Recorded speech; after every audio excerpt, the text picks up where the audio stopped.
Es posible que la muerte de una figura tan emblemática como el Papa Francisco oculte un secreto espiritual que pocos se atreven a considerar.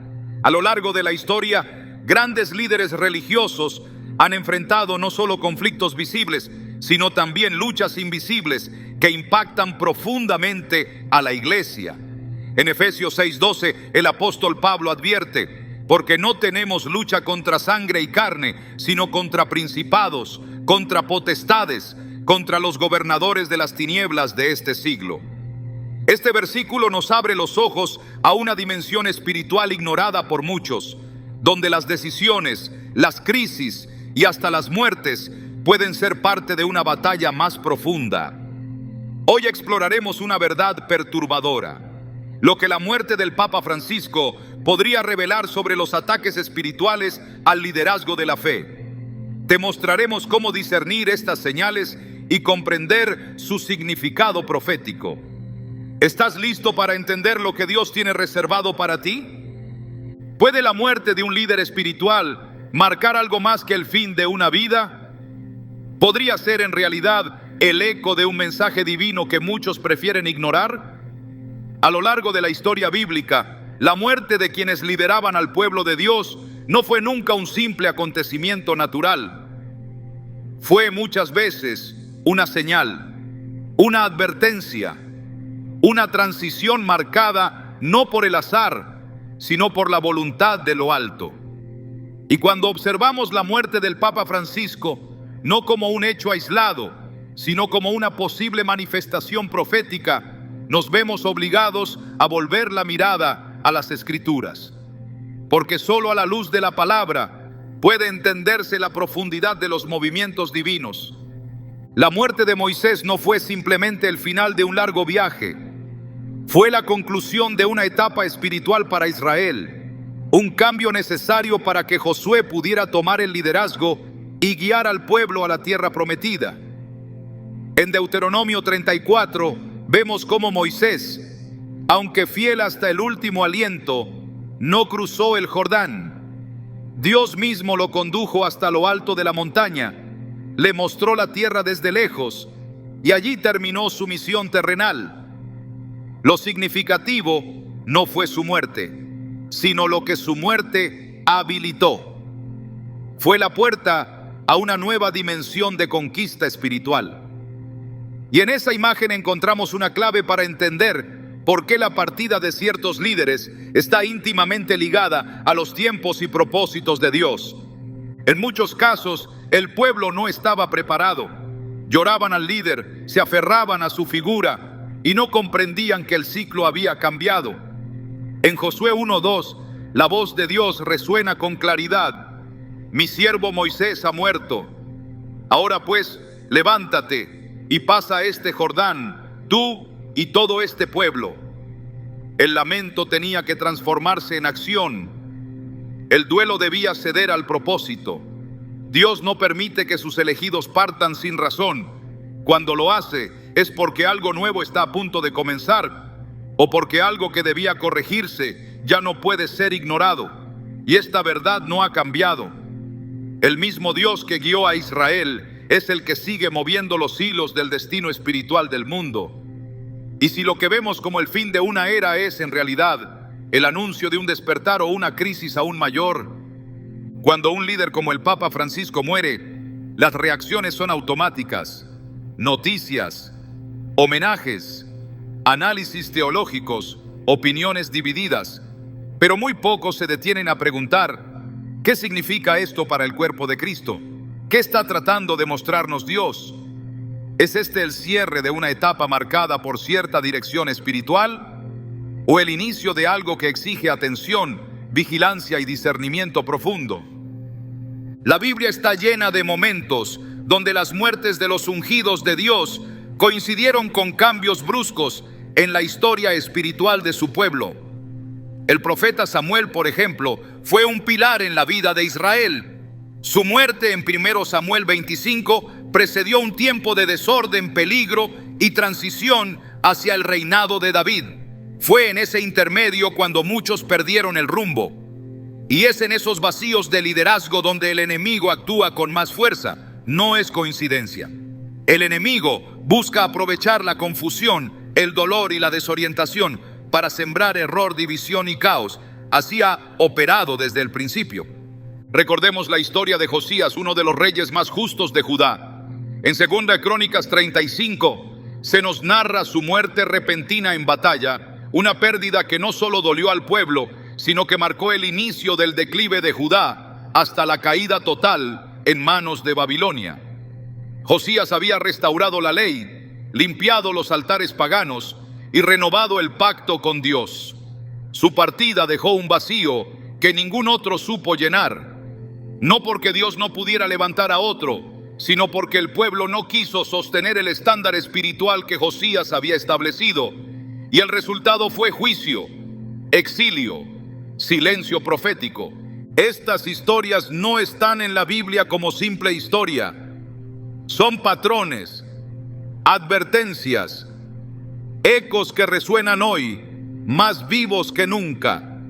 Porque cuando una figura de influencia global dentro de la fe cristiana, como el Papa Francisco, deja este mundo, debemos preguntarnos con sinceridad espiritual: ¿qué significa esto? ¿Qué quiere Dios que veamos? ¿Es acaso la señal de que se ha cerrado un ciclo de gracia? ¿O es el punto exacto en el que la historia espiritual global está girando hacia un nuevo eje? La muerte, cuando se trata de los ungidos, nunca es solo una cuestión médica. Es una llave. Abre puertas o cierra caminos. Marca comienzos o concluye designios.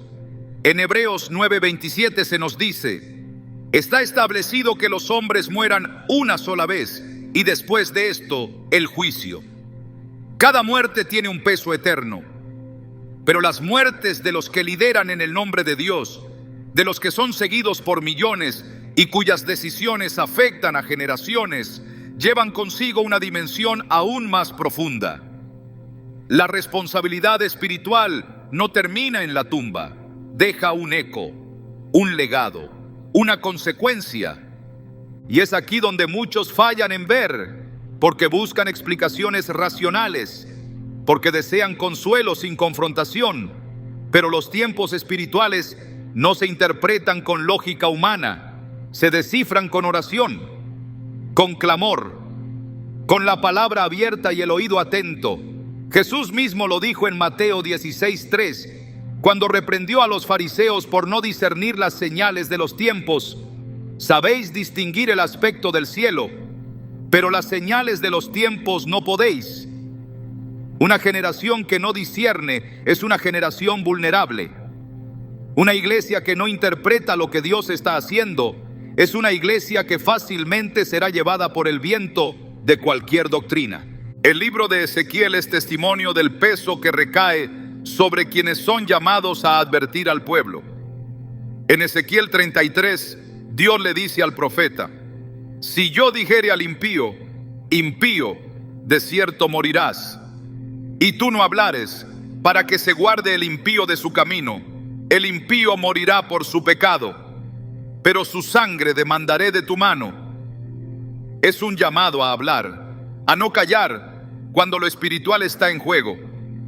Y hoy, más que nunca, necesitamos esa voz. No una voz de juicio humano, sino de discernimiento santo. Cuando un líder como el Papa Francisco muere y la iglesia entra en un nuevo capítulo, no podemos quedarnos como espectadores pasivos. Es tiempo de abrir los ojos y preguntarnos: ¿qué cambios están ocurriendo en el reino espiritual? ¿Qué fuerzas están moviéndose?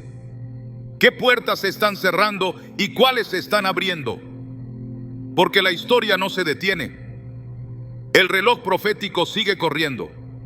Y cada muerte, cada acontecimiento, cada figura que parte, es parte del diseño mayor que Dios está revelando a quienes tienen oídos para oír. Podemos ver esto también en la historia de Elías, un profeta poderoso, temido y respetado. Su ascenso al cielo en 2 Reyes 2 no fue un momento de dolor, sino de transición. Eliseo lo recibió con clamor, y su clamor no fue por tristeza, sino por doble porción. Sabía que algo grande había terminado, pero también que algo aún mayor comenzaba. Ese es el espíritu que debemos tener, no el de nostalgia espiritual por lo que se fue, sino el de expectativa santa por lo que viene. Pero para eso hay que estar preparados. No todos los que lloraron a Moisés cruzaron el Jordán. No todos los que siguieron a Samuel supieron mantenerse firmes en los días de Saúl. No todos los que escuchaban a Jesús reconocieron que su muerte en la cruz no era una derrota, sino el cumplimiento del plan divino. ¿Y tú? ¿Estás viendo con ojos espirituales? ¿Estás discerniendo con un corazón sensible lo que el cielo está tratando de decirnos? La muerte del Papa Francisco podría parecer una pérdida para muchos, pero en el plano espiritual podría ser una puerta, una señal, un punto de quiebre. Y si no estamos atentos, corremos el riesgo de interpretar el momento desde lo natural y no desde lo eterno. El apóstol Pablo lo dijo con claridad en 1 Corintios 2:14. Pero el hombre natural no percibe las cosas que son del Espíritu de Dios, porque para él son locura, y no las puede entender, porque se han de discernir espiritualmente. Es tiempo de despertar, de mirar más allá del luto, de preguntarnos, ¿qué vendrá ahora? ¿Qué dirección tomará la iglesia? ¿Qué voz se levantará? ¿Será esta una oportunidad para purificación, para restauración, o será la antesala de una división más profunda, de una apostasía ya anunciada? Todo esto no lo decidirán los cardenales ni los medios. Lo decidirá la condición espiritual del pueblo de Dios, porque Dios no se limita a las estructuras humanas. Él levanta y derriba según su propósito, y lo que el mundo ve como pérdida, Él puede usar como preparación. En estos momentos, más que nunca, es crucial que el cuerpo de Cristo no se divida en juicios personales, sino que se una en clamor, que no se pierda en debates ideológicos, sino que vuelva a la palabra, porque ahí están las respuestas, ahí están las señales y ahí está la verdad, no en las teorías humanas, no en los titulares, sino en lo que el Espíritu dice a las iglesias. El libro del Apocalipsis repite una frase clave: el que tiene oído, oiga lo que el Espíritu dice a las iglesias. No lo que dicen los líderes, no lo que dictan las tradiciones, sino lo que el Espíritu revela, porque solo Él puede mostrar lo que está detrás de cada hecho. Solo Él puede interpretar el misterio de la muerte cuando se trata del pueblo de Dios. Y hoy, más que nunca, necesitamos esa guía, no para temer, sino para entender, para actuar, para prepararnos. Porque si la muerte de un líder como el Papa Francisco ha sido permitida por Dios en este tiempo, no es por casualidad, es por propósito, es por mensaje. Y solo aquellos que caminan cerca del corazón de Dios podrán entender qué viene después. Y tú, que estás viendo esto, has sido llamado a entender, no como un espectador más, sino como un intercesor, como un vigía, como alguien que no solo observa, sino que ora, que discierne y que se prepara, porque el tiempo no se detiene y el reino sigue avanzando. La muerte de un líder espiritual no se produce en un vacío. En el mundo natural puede parecer que una vida simplemente llega a su fin, pero en el plano espiritual nada ocurre sin una causa ni sin una consecuencia. Desde los comienzos de la creación, las tinieblas han tenido un objetivo claro: destruir el orden que Dios estableció, desmantelar la estructura de su reino en la tierra y silenciar la voz de aquellos que proclaman su verdad. Por esta razón, el liderazgo espiritual siempre ha estado bajo asedio. Y en tiempos de transición, ese asedio se intensifica con una violencia que no siempre se percibe a simple vista. La Escritura nos enseña que detrás de cada batalla visible hay una guerra invisible. Efesios 6:12 lo declara sin ambigüedades: porque no tenemos lucha contra sangre y carne, sino contra principados, contra potestades, contra los gobernadores de las tinieblas de este mundo, contra huestes espirituales de maldad en las regiones celestes. Esta lucha no es simbólica ni abstracta, es real, constante y estratégica. El enemigo no ataca al azar, dirige sus flechas a las cabezas, a los que guían, a los que influyen. Si logra herir al pastor, dispersa a las ovejas. Si derriba a la atalaya, el pueblo queda expuesto. Esta lógica espiritual ha sido operativa desde el Génesis hasta nuestros días. Cuando un líder como el Papa Francisco muere, no se trata únicamente del cierre de una biografía. Se trata de un punto crítico en una línea de confrontación espiritual entre la luz y la oscuridad. A lo largo de la Biblia, los líderes ungidos fueron constantemente atacados, no solo por enemigos humanos, sino por fuerzas que buscaban interferir con el plan divino. Moisés enfrentó oposición desde Egipto hasta el desierto. David fue perseguido no solo por Saúl, sino por demonios que operaban a través de la envidia, la rebelión y la traición. Jesús mismo fue confrontado por Satanás en el desierto antes de iniciar su ministerio, revelando que toda autoridad verdadera será probada en el crisol del conflicto espiritual. El ataque contra el liderazgo espiritual no se limita a tentaciones personales, va más allá. Es una estrategia orquestada para distorsionar la verdad, infiltrar la confusión y generar división en el cuerpo de creyentes. En 2 Corintios 11, 14-15, el apóstol Pablo advierte que Satanás se disfraza como ángel de luz y que sus ministros se presentan como siervos de justicia. El peligro, por tanto, no siempre viene desde fuera, a veces proviene del interior, disfrazado de piedad, revestido de religiosidad, con apariencia de santidad, pero guiado por el error. La figura del Papa, como líder visible de una parte significativa del cristianismo, ha sido históricamente un blanco estratégico. No por su persona, sino por lo que representa. Una figura de influencia espiritual a escala global.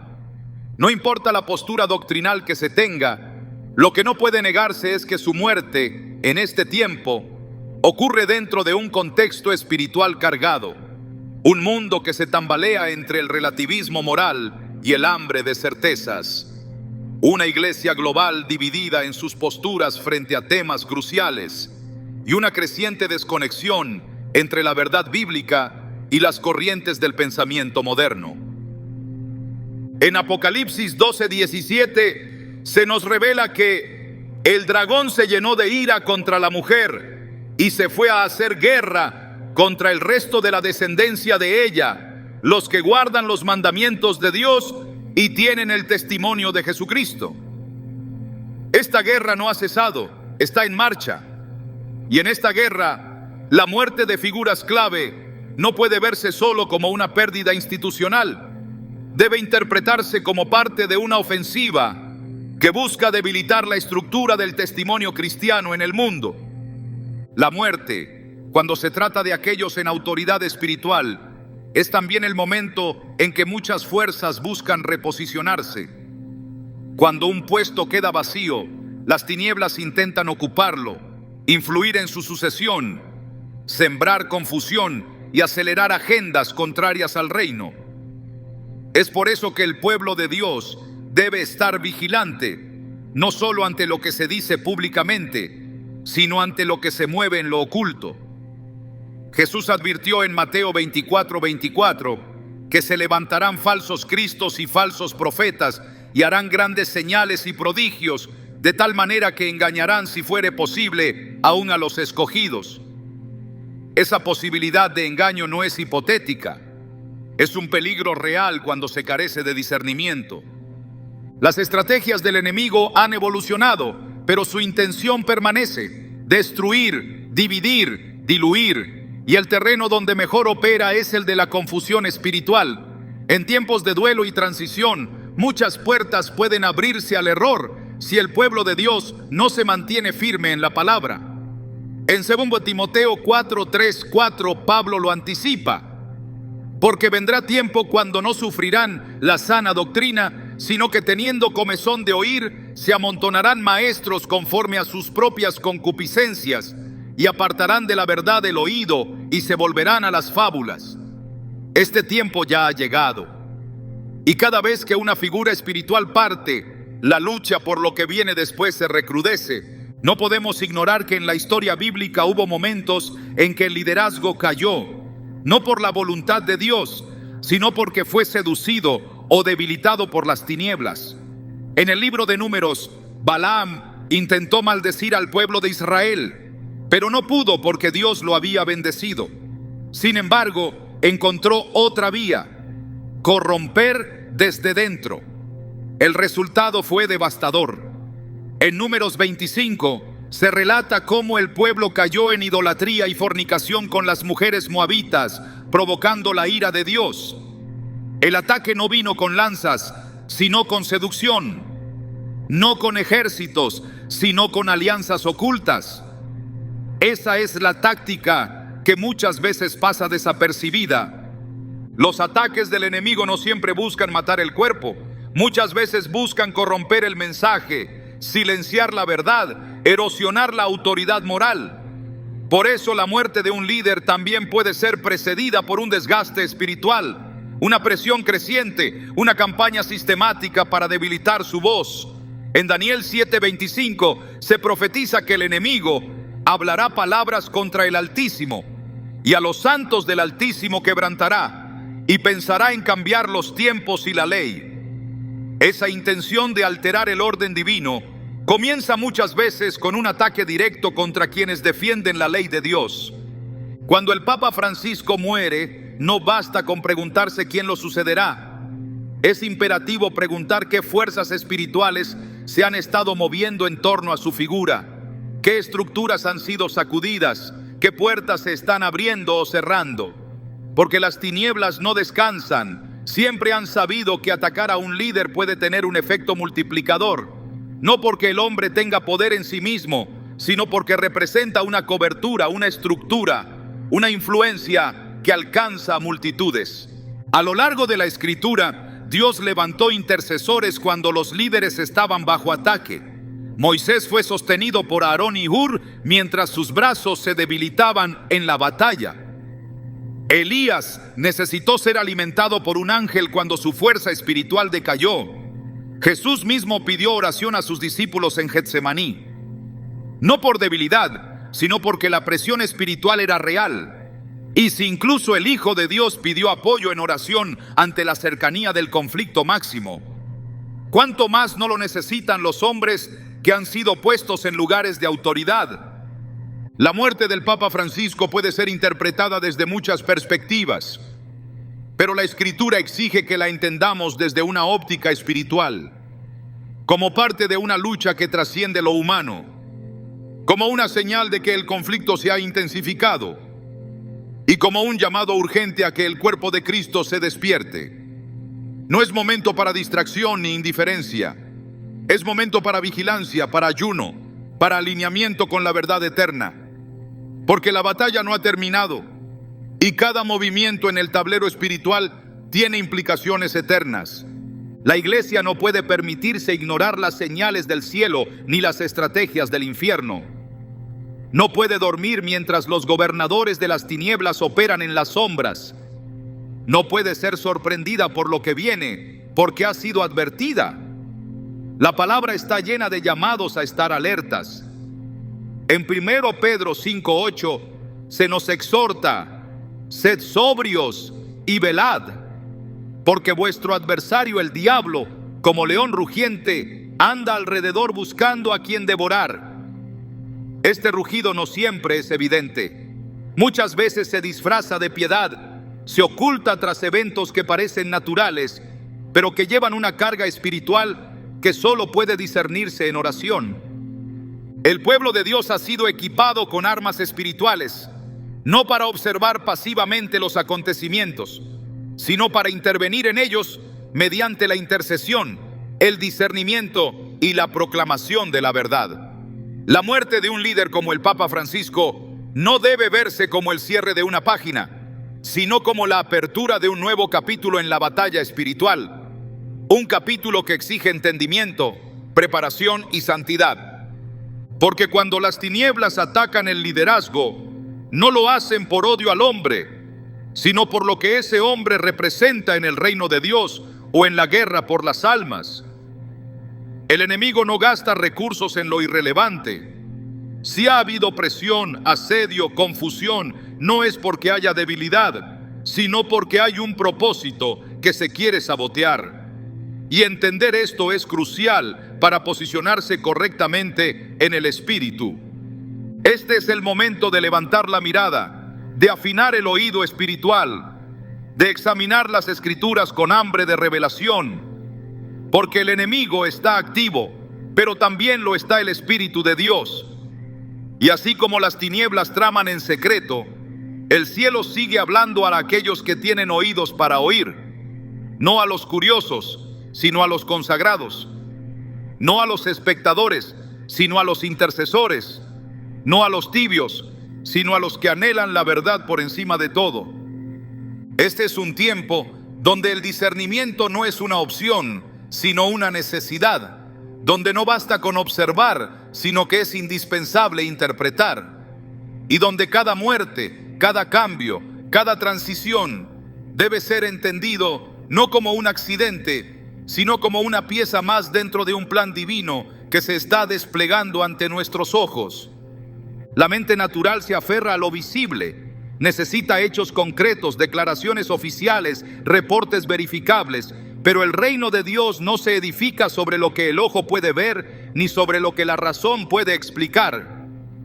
El reino opera en otra dimensión, donde lo espiritual tiene precedencia sobre lo material, donde la verdad no depende de la narrativa pública, sino de la revelación divina. Por eso, cuando ocurre un evento como la muerte del Papa Francisco, el error más común es conformarse con lo que los medios dicen, sin considerar lo que el Espíritu está revelando. En Mateo 13:13, Jesús explicó por qué hablaba en parábolas, porque viendo no ven, y oyendo no oyen ni entienden. No se refería a una incapacidad física, sino a una ceguera espiritual, una desconexión profunda entre los sentidos humanos y la verdad eterna. Esta desconexión es peligrosa porque genera una falsa seguridad. Hace creer que todo está bajo control, que los eventos se explican por sí solos, que la muerte de un líder es solo eso, una muerte. Pero en el contexto espiritual, no ver lo que realmente está ocurriendo es tan peligroso como negarlo abiertamente. El libro de los dos Reyes ofrece un ejemplo revelador. Cuando el profeta Eliseo estaba rodeado por un ejército enemigo, su siervo entró en pánico al ver los carros y soldados que venían contra ellos. Pero Eliseo oró diciendo: «Te ruego, oh Señor, que abra sus ojos para que vea». Y en ese momento, el siervo vio que el monte estaba lleno de caballos y carros de fuego alrededor de Eliseo. El problema no era la amenaza, sino la incapacidad de ver la protección invisible. De la misma manera, hoy muchos solo ven lo que los titulares presentan, sin discernir las realidades espirituales que los rodean. Esta falta de discernimiento no es un fallo casual, es el resultado de una cultura que ha aprendido a depender de la información antes que de la revelación. En Juan 16:13, Jesús prometió que el Espíritu Santo nos guiaría a toda verdad. No a toda noticia ni a toda opinión, sino a toda verdad. La verdad que transforma. La verdad que revela el corazón de Dios en medio de la confusión. Pero esa verdad no se encuentra en análisis políticos ni en declaraciones institucionales. Se encuentra en la intimidad con Dios, en el estudio profundo de su palabra, en la comunión con el Espíritu que revela lo oculto. El profeta Amós, en el capítulo 3, versículo 7, declaró que nada hace el Señor sin revelar su secreto a sus siervos, los profetas. Dios no actúa en la tierra sin enviar señales, sin levantar voces que anuncien, que alerten, que interpreten lo que los ojos humanos no ven. Esa es la función del discernimiento profético, traducir los eventos naturales en claves espirituales. Y si hay un momento en que se necesita esta interpretación, es ahora. Porque cuando una figura como el Papa Francisco deja este mundo, lo que se mueve no es solo institucional, Lo que se activa está en el ámbito espiritual. Y solo quien tiene ojos abiertos podrá entender qué es lo que se ha puesto en marcha. Lo visible dice que ha muerto un hombre. Lo verdadero puede estar diciendo que una etapa ha concluido, que una nueva influencia busca tomar posición, que una cobertura se ha retirado o que un juicio se ha activado. La diferencia entre lo visible y lo verdadero es tan amplia como la distancia entre el cielo y la tierra. En Isaías 55:9, el Señor declara: como son más altos los cielos que la tierra, así son mis caminos más altos que vuestros caminos, y mis pensamientos más que vuestros pensamientos.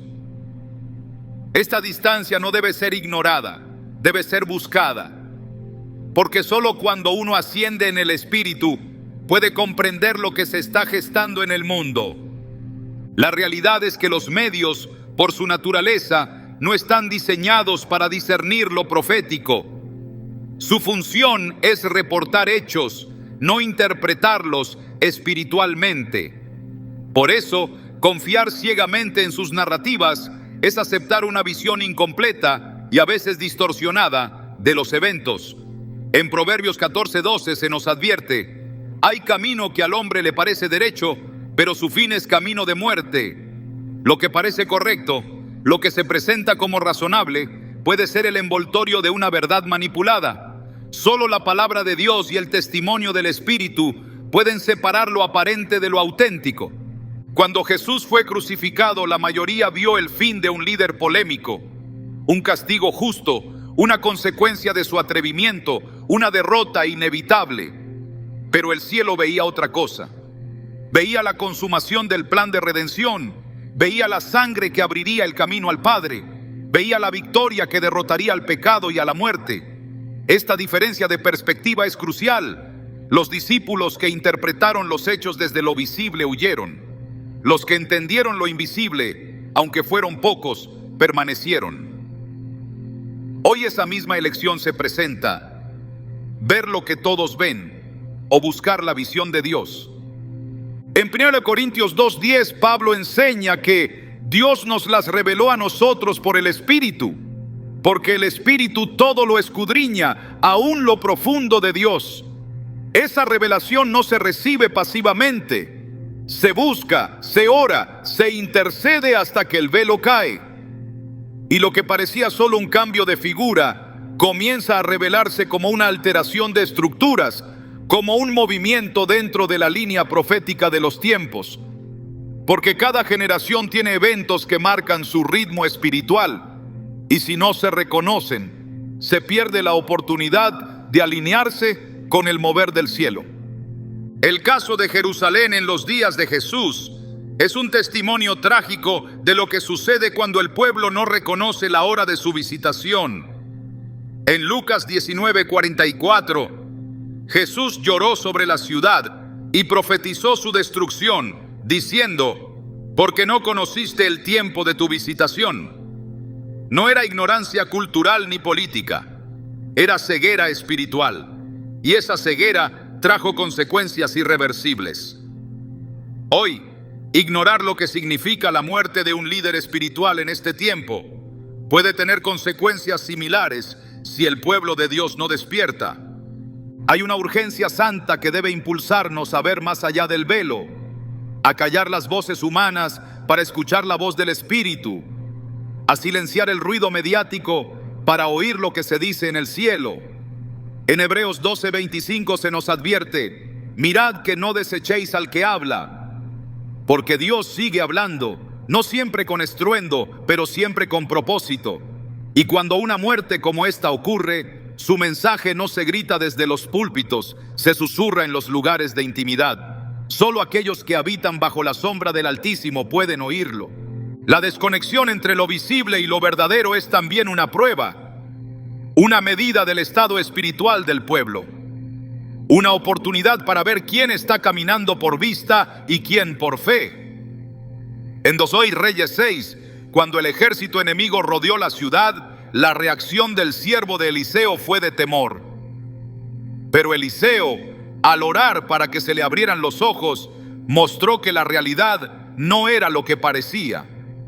Así también ahora, los que no oran, los que no escudriñan, los que no claman, verán solo confusión. Pero los que buscan la verdad desde lo alto recibirán visión, dirección y paz. Porque cuando el Espíritu revela, trae claridad, y esa claridad disuelve el temor. El Salmo 25:14 lo expresa con precisión. La comunión íntima del Señor es con los que le temen, y a ellos hará conocer su pacto. La revelación es un privilegio de los que temen a Dios, no de los que se conforman con lo superficial. Por eso, ante la muerte del Papa Francisco, el llamado no es a opinar, sino a discernir, no a repetir lo que se dice, sino a escudriñar lo que no se ve, porque lo verdadero nunca será entregado a la mente apurada, sino al corazón que persevera. Este es el tiempo para reconocer que las señales del cielo no se revelan en las portadas de los periódicos, sino en el altar.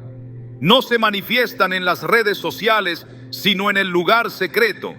Allí, donde los ojos del entendimiento son iluminados, se entiende lo que el mundo nunca podrá explicar. En Efesios 1:17-18, Pablo ora para que el Dios de nuestro Señor Jesucristo, el Padre de gloria, os dé espíritu de sabiduría y de revelación en el conocimiento de Él, alumbrando los ojos de vuestro entendimiento. Esta es la oración que debe marcar nuestra generación. La muerte de un líder espiritual en tiempos de agitación mundial no puede ser una nota al margen. Es una convocatoria a ver más allá, a interpretar con la ayuda del Espíritu lo que está siendo sellado a los ojos naturales. Porque cuando Dios mueve una pieza en la historia, no lo hace al azar. Cada movimiento tiene un propósito eterno. Y solo los que entienden el lenguaje del cielo podrán actuar conforme a la voluntad divina en la tierra. El legado de un líder espiritual no se mide en la duración de su mandato, ni en la cantidad de decisiones que tomó. Se mide en la huella invisible que deja sobre el pueblo que lideró, en las corrientes profundas que desata en el plano espiritual y en el eco profético de sus palabras. La muerte del Papa Francisco no puede entenderse en términos humanos, si antes no se discierne el papel que ocupó en el escenario del reino, más allá de las instituciones, más allá de las estructuras visibles, más allá incluso de las controversias que marcaron su figura. Porque los hombres pueden discutir sobre su teología, pueden debatir sobre sus posturas, pueden analizar sus discursos, pero solo el cielo conoce si su presencia fue voz del Altísimo o herramienta de una transición que debía ocurrir. Desde los tiempos más remotos, Dios ha levantado hombres con roles incómodos, hombres que no necesariamente fueron comprendidos por su generación, pero que sirvieron a un propósito divino, incluso sin entenderlo del todo. En Isaías 45, el Señor llama a Ciro, rey de Persia, mi ungido, a pesar de que no lo conocía, y sin embargo, lo usó para liberar a su pueblo y cumplir su palabra. Esta realidad incómoda desafía nuestras categorías, porque el instrumento de Dios no siempre parece consagrado a los ojos del mundo, no siempre se ajusta a las expectativas religiosas, no siempre proclama con claridad el nombre de Yahvé, pero puede ser parte del diseño, puede ser clave en el despliegue de una etapa. El Papa Francisco vivió su liderazgo en una época marcada por una tensión creciente entre la verdad revelada y las exigencias de una humanidad sedienta de inclusión sin redención, de misericordia sin santidad, de espiritualidad sin cruz. Y en medio de esa tensión se convirtió en una figura central, un símbolo para algunos de apertura, de diálogo, de adaptabilidad, para otros un punto de fractura, de ambigüedad, de peligro doctrinal. Pero más allá de los juicios humanos, lo que debemos preguntarnos es si su papel encajó en los tiempos que Dios ha dispuesto para las naciones, si fue una figura necesaria en la antesala de algo más, si su vida y muerte responden a un patrón más alto que solo el debate público. En Eclesiastés 3:1 se afirma que Todo tiene su tiempo, y todo lo que se quiere debajo del cielo tiene su hora. No hay reinado espiritual que se extienda fuera del margen del propósito divino. Cada líder ocupa un espacio que Dios ha permitido, y en ese espacio se escriben capítulos de la historia eterna, aunque los protagonistas no lo comprendan en su totalidad.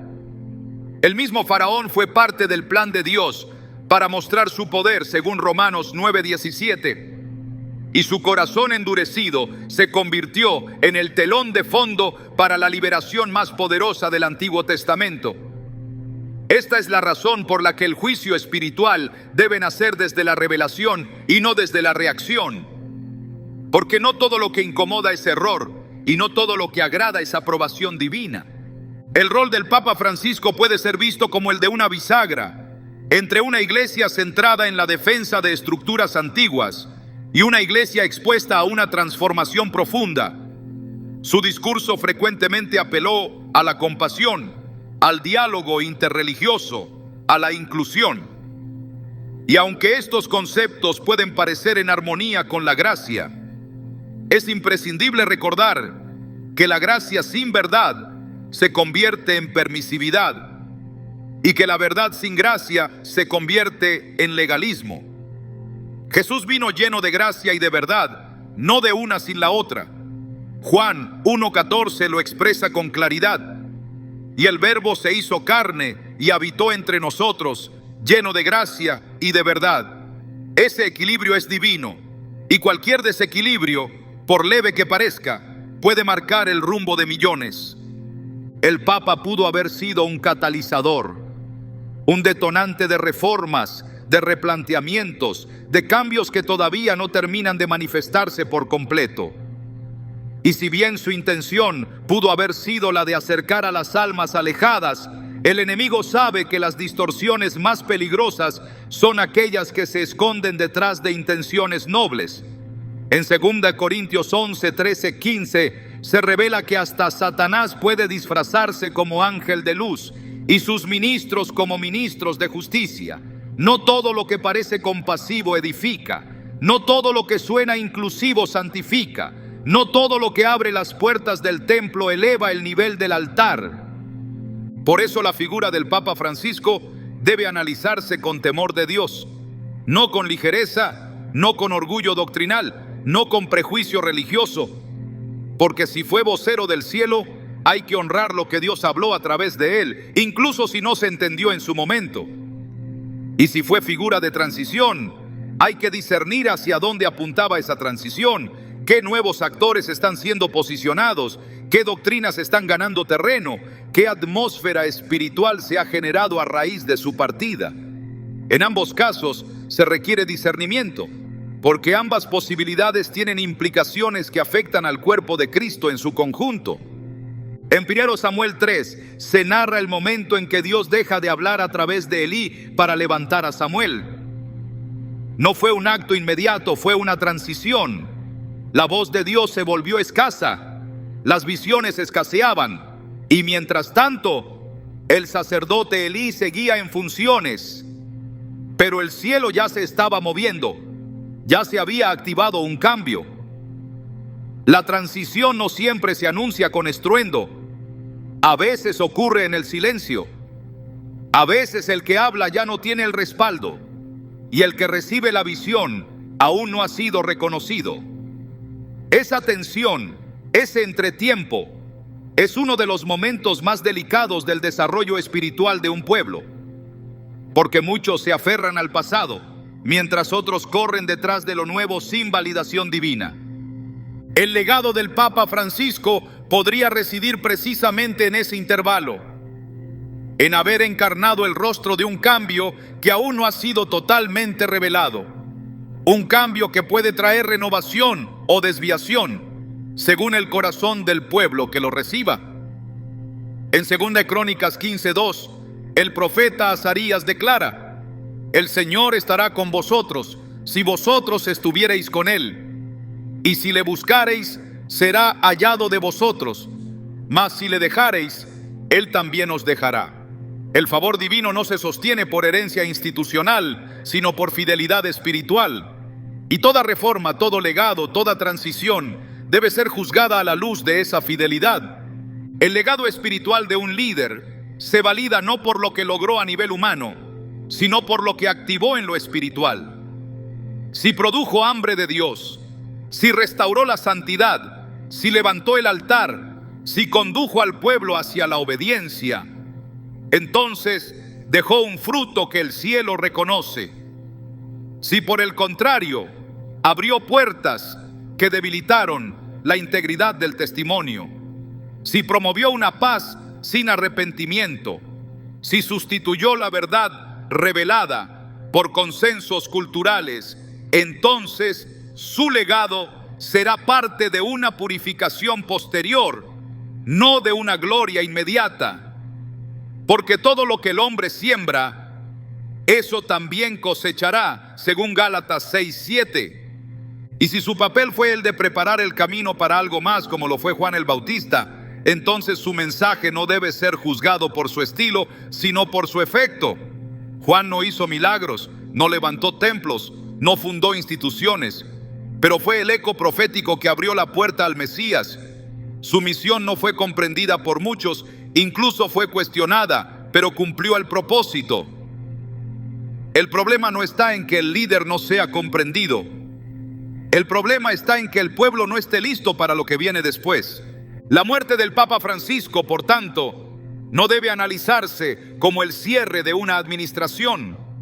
Debe discernirse como el fin de un testimonio espiritual que puede ser semilla o advertencia. El silencio que deja debe interpretarse. La voz que vendrá después debe examinarse, porque no toda sucesión es divina. En 1 Reyes 12, tras la muerte de Salomón, Roboam asumió el trono y con su necedad dividió el reino. La transición puede ser la oportunidad de consolidación o el inicio de una decadencia. Todo dependerá de cómo responda el pueblo a lo que ha quedado atrás y a lo que se está levantando. El Espíritu Santo sigue hablando y en cada generación levanta hombres y mujeres que saben interpretar los movimientos del cielo, porque no es suficiente haber tenido un líder. Es necesario saber qué hacer cuando ese líder ya no está. En Jueces 2:10 se dice que después de la muerte de Josué se levantó una generación que no conocía al Señor ni la obra que Él había hecho por Israel.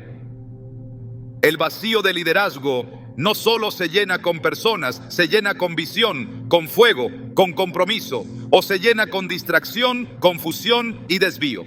La figura del Papa Francisco puede haber marcado un momento crucial, puede haber sido una pausa entre dos oleadas, un umbral entre lo que fue y lo que vendrá. Puede haber sostenido una estructura en proceso de reforma, o puede haber acelerado un modelo que ya se aleja de sus raíces bíblicas. Solo Dios lo sabe en su totalidad, pero lo que sí sabemos por la palabra es que todo legado es examinado por fuego, y ese fuego no destruye lo eterno, solo lo falso. En 1 Corintios 3:13 se afirma que la obra de cada uno será evidente, porque el día la dará a conocer, pues será revelada por el fuego, y el fuego mismo probará la calidad de la obra de cada uno. Discernir el legado de una figura como esta no se trata de atacar ni de defender.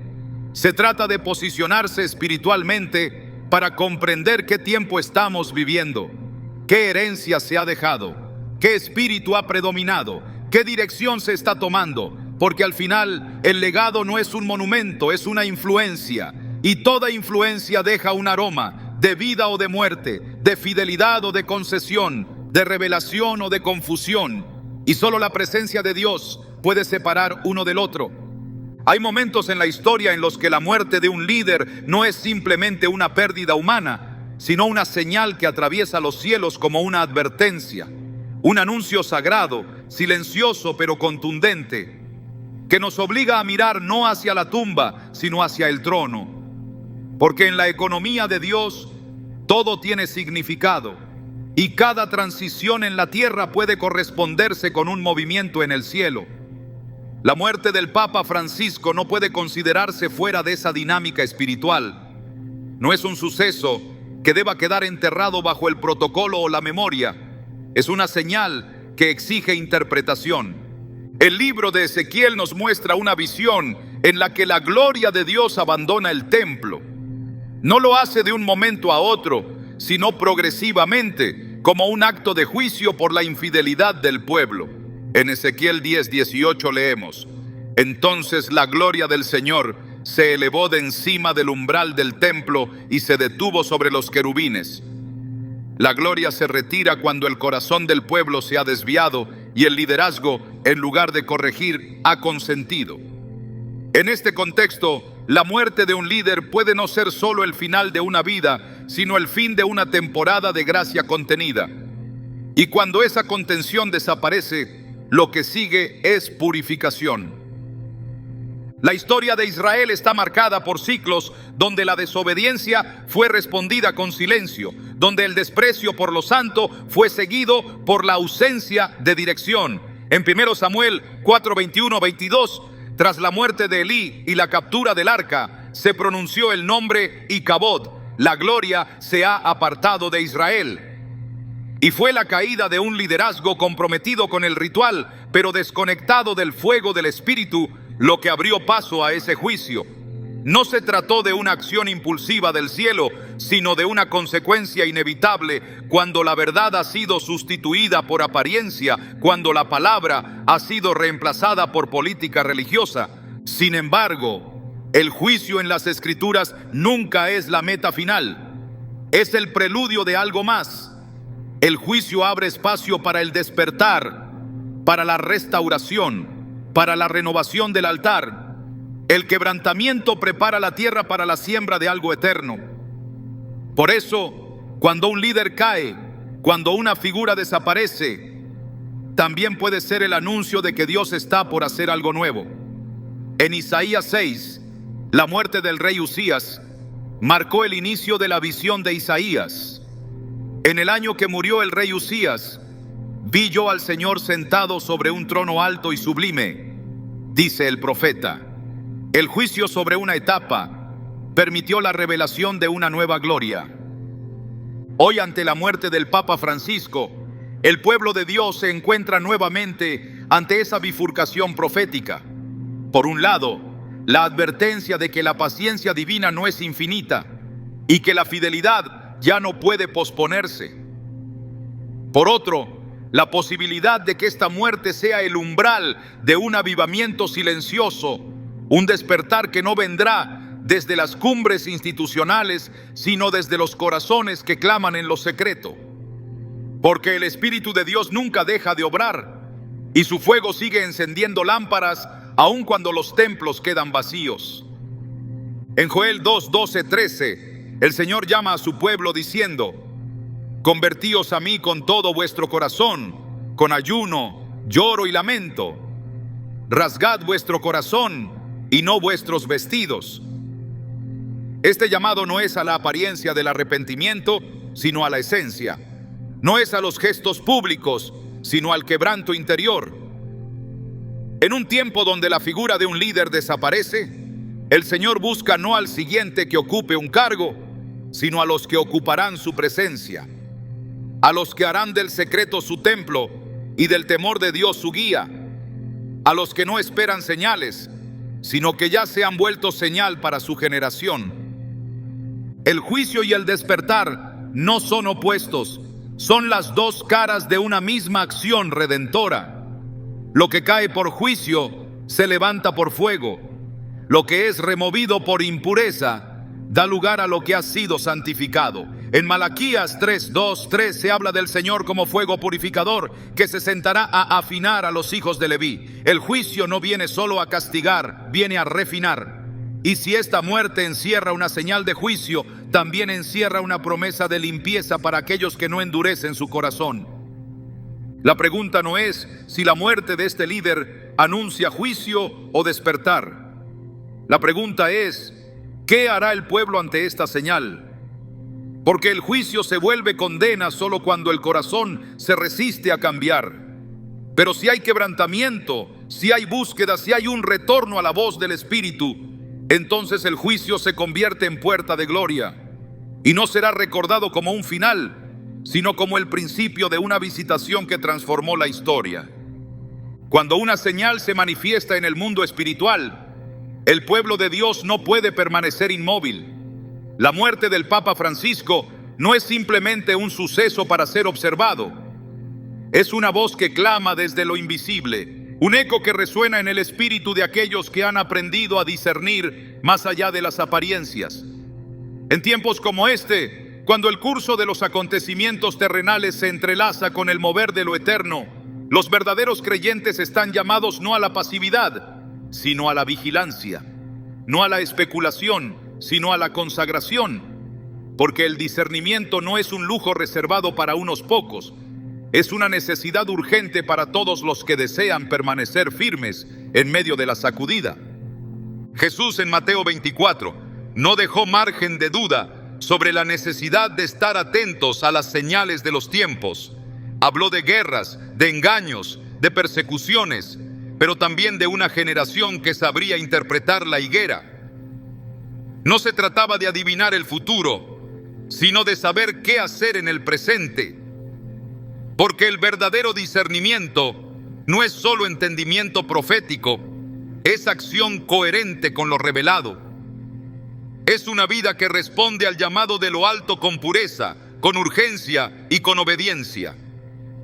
La muerte de una figura tan simbólica no debe alimentar el debate, debe activar el despertar. No debe ser motivo de especulación religiosa, sino de preparación espiritual. La palabra enseña que cuando se avecinan tiempos decisivos, el pueblo de Dios es convocado al recogimiento, a la oración, a la búsqueda profunda. En 2 Crónicas 7:14 se establece el modelo divino. Si se humillare mi pueblo, sobre el cual mi nombre es invocado. Esa condición sigue vigente. No basta con reconocer que algo está ocurriendo. Es necesario responder con humildad y verdad. Porque muchos ven las señales, pero pocos cambian su camino. Muchos perciben el temblor en las estructuras, pero pocos ajustan su altar. En los días de Noé, la generación observaba cómo el arca tomaba forma, pero no entendía que estaba siendo testigo de una misericordia que pronto sería cerrada. El llamado actual no es diferente. Se construyen arcas en lo secreto, vidas que se están alineando con la voluntad del cielo, mientras otros se distraen con las voces del mundo. Pero el diluvio profético no espera a que todos estén listos. Viene según el calendario eterno, no según la percepción humana. Y cuando viene, los que han discernido no son sorprendidos. Están posicionados, están preparados. Lucas 21:36 contiene una advertencia clara. Velad pues en todo tiempo orando que seáis tenidos por dignos de escapar de todas estas cosas que vendrán y de estar en pie delante del Hijo del Hombre. El llamado no es solo a velar, sino a hacerlo en todo tiempo, no cuando conviene, no cuando se encienden las alarmas exteriores, sino como un estilo de vida, porque el discernimiento no es un evento, es una postura. No se activa en la crisis, se cultiva en la intimidad. Es el resultado de una comunión continua, de una vida rendida, de oídos afinados por la palabra y por el Espíritu. La muerte de un líder en este tiempo es también un examen para el pueblo. ¿Dónde está nuestra dependencia? ¿Dónde está nuestra fidelidad? ¿Quién sostiene nuestra fe? El Salmo 146:13 exhorta: no confiéis en los príncipes, ni en hijo de hombre, porque no hay en él salvación. Esta exhortación no es desprecio, es alineamiento. Porque cuando el corazón del creyente descansa más en los hombres que en el Dios que los levanta, se expone al desconcierto, a la decepción, a la confusión. Pero cuando la fe está firme en la roca, entonces, aunque caigan los montes, el alma permanece estable. El tiempo presente exige discernimiento, pero también decisión. No basta con ver, hay que caminar. No basta con entender, hay que obedecer. La generación que reconoció a Jesús como el Mesías, pero no se arrepintió, fue destruida. La comprensión sin respuesta no salva. La revelación sin transformación no edifica. Hebreos 3:15 repite con fuerza el llamado: si oyeréis hoy su voz, no endurezcáis vuestros corazones. Este es un tiempo de respuestas inmediatas, de rendiciones sin demora, de pasos concretos hacia la santidad. El Espíritu Santo está buscando corazones dispuestos no a entender todo, sino a obedecer sin reservas, porque en la obediencia hay seguridad, en la rendición hay dirección, en la consagración hay visión. Es ahí donde el discernimiento se convierte en guía, en lámpara para el camino. Salmo 119:105 declara: lámpara es a mis pies tu palabra y lumbrera a mi camino. No hay confusión donde la palabra tiene el primer lugar. No hay oscuridad donde el Espíritu ilumina cada decisión. El pueblo de Dios está siendo llamado a discernir, pero también a separarse, a volver a lo esencial, a purificar el altar, a reconocer que este tiempo exige más que información, exige intimidad más que opiniones, exige verdad más que formas, exige fuego, porque el discernimiento verdadero produce fruto visible, cambia decisiones, marca prioridades, rompe con las estructuras del mundo y prepara el corazón para lo eterno. Este es un tiempo para discernir con urgencia, vivir con propósito y actuar con la determinación de quienes saben que el reloj de Dios no se detiene. La muerte de un líder puede marcar el fin de un ciclo, pero también puede ser el anuncio de una nueva temporada para aquellos que saben responder. Porque cuando Dios habla por medio de señales, espera corazones que respondan no con temor, sino con fe, no con especulación, sino con fidelidad. Y esa fidelidad en tiempos como este se mide en obediencia silenciosa, en santidad creciente, en discernimiento activo, porque el tiempo es corto y la puerta está delante. Hay momentos en los que el cielo guarda silencio, pero su silencio no es ausencia, es peso, es expectativa, es un susurro que solo los corazones sensibles pueden oír. La muerte del Papa Francisco no solo marcó el fin de una vida, marcó un punto de inflexión invisible. Porque cuando la tierra pierde a uno de sus representantes visibles de fe, el cielo observa quién se levanta, quién escucha, quién discierne, quién responde. Y esa es la pregunta que permanece abierta, no en los altares públicos, sino en el interior de cada uno. ¿Qué harás tú con esta señal?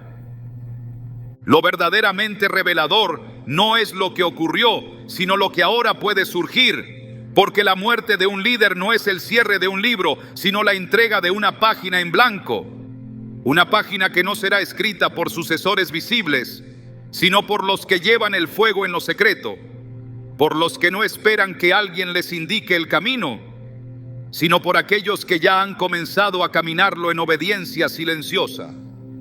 Este es un momento para los que no necesitan tronos para ejercer autoridad, ni púlpitos para predicar verdad. Es la hora de los ocultos, de los anónimos, de los que han sido formados lejos de las multitudes, pero cerca del rostro de Dios. Aquellos que entienden que las verdaderas transiciones no se deciden en cónclaves ni en debates, sino en el quebranto, en la intercesión, en la comunión profunda con el Espíritu. No estamos ante el final de algo, sino ante la convocatoria divina a algo mayor. El cielo no está de luto, el cielo está buscando colaboradores, almas que no solo entiendan el momento, sino que vivan a la altura de lo que este momento demanda. No se trata de mirar hacia atrás, ni de anticipar lo que viene con miedo. Se trata de inclinar el oído al corazón de Dios y decir con convicción: aquí estoy, haz en mí lo que tengas que hacer, prepara mi vida para tu propósito eterno. Porque cuando uno parte, el cielo busca quien se levanta, y ese llamado ahora ha sido entregado no a todos, a ti.